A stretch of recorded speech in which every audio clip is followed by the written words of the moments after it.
I am the Lord who makes them holy. Leviticus chapter 22, verse 9. And the title of this one here is Becoming Holy. After excuse me.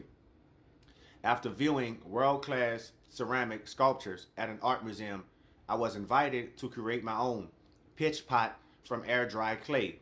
I spent 2 hours shaping a little bowl, engraving patterns, and painting. The result of all my hard work was underwhelming. I'm sure we all feel like that sometimes, right? A tiny, misshapen pot with uneven color. It wasn't even going to end up in a museum anytime soon. God, you are funny, man. God, let's go. Okay, I'm sorry, church. I'm sorry. Got caught up in a moment. Let's go. Living up to a high standard can be daunting. The Israelite priests experienced this as they tried to follow God's commands to be ceremonially clean. Leviticus 21, 1 through 8. Plus additional instructions regarding the sacrifices. Leviticus 10:33. The priest's work was supposed to be holy, set apart, but despite their best efforts, they often fell short. That's why God ultimately placed the responsibility for their righteousness on their own shoulders.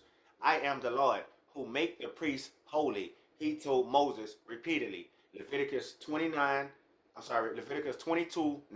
Leviticus 22:16, and Leviticus 22:32. Chapter 22, verse 32, right? Jesus is our perfect high priest, and he alone provided the pure, acceptable sacrifice for sin through his death on the cross. He prayed, I give myself as a holy sacrifice for my disciples, so they can be made holy by your truth. John 17:19. When it feels like our attempts at living right are just amateur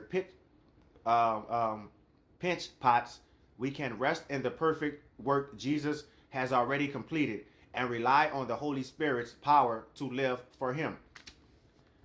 Where's your lack of holiness most frustrating to you? How has Jesus fulfilled that requirement for perfection?